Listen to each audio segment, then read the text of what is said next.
আসসালামু আলাইকুম বন্ধুরা, আশা করি সবাই ভালো আছেন। আল্লাহর রহমত ও আপনাদের দোয়ায় আমিও ভালো আছি। তো আপনাদের জন্য একটা গুড নিউজ আছে, সেটা হলো আমার যে রেসার এবং গিরিবাজের যে পেয়ারটা দেখছেন কিছুদিন আগে যে আনছি আপনারা, তো সেই পেয়ারটা আমার বাসায় প্রথম ডিম দিয়ে দিল মাশাআল্লাহ। তো ডিমগুলো আপনাদেরকে দেখাবো, ওয়েট দেখাচ্ছি।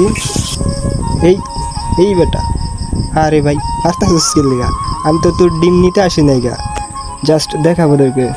তো দেখেন মাশাআল্লাহ দুইটা ডিমই দিয়া দিছে। তো এটাকে আর ডিস্টার্ব করবো না। ও যেই মারতেছে আমার ভাই কি বলবো, মানে আমার হাত ঠোকরা রাখতেছে, মানে প্রচণ্ড ভাই প্রচণ্ড ব্যথা পাওয়া যায় ওদের ঠোকরে, কি বলবো। তো যারা কবুতর পালেন তারা অবশ্যই এই জিনিসটার সাথে অনেক ফেস হয়েছেন। মানে এই ডিমের কাছে আমার যাইতেই দিতেছে না, কি মারতেছে দেখেন।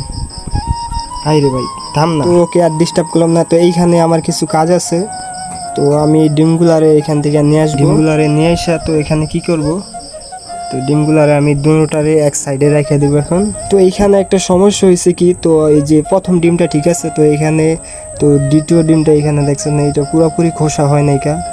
তো টেনশন করতেছে যে এই ডিমটা জমবে কি না তা বলতে পারি না। তখন এই ডিম দুটো আমি সাইডে রেখে দিলাম। তো এখানে আমি কি করব, কিছু পরিমাণ বালি দিয়ে দিব। তো আমি বালি আগে আইনা রাখছিলাম, তো এখানে বালি দিয়ে দিব। তো বালি দেওয়ার কারণ হইতেছে, যারা কবুতর পালেন তারা অবশ্যই জানেন, খাঁচায় যারা কবুতর পালেন, তো এই বালিটা দিয়ে দিলে কি হয়, তো এই ডিমটা সেকতে মানে ওরা ডিমটা চাপ দেওয়ার জন্য এই বালিটা দিলে খুব ভালো হয়। মানে তো তাপটা দিলে খুব ভালো। তা যদি শুধু মাটির হাঁড়িটা যদি ফাঁকা থাকে তাহলে মানে তাপটা পরিমাণ মতো ডিমে পায় না। তো আমি ডিম দুইটা এখানে দিয়ে দিব, ডিম দুইটা এখানে দিয়ে তো ওদের আগের জায়গায় ডিমগুলো খাঁচার ভিতরে আবার দিয়ে দিব। এক হাতে ভিডিও করতেছে, আরেক হাতে তো মাটির বাসনটা ধরছে, তো একটু সমস্যা হইতেছে। তো ডিমটা সেম আবার আগের জায়গায় দিয়ে দিলাম।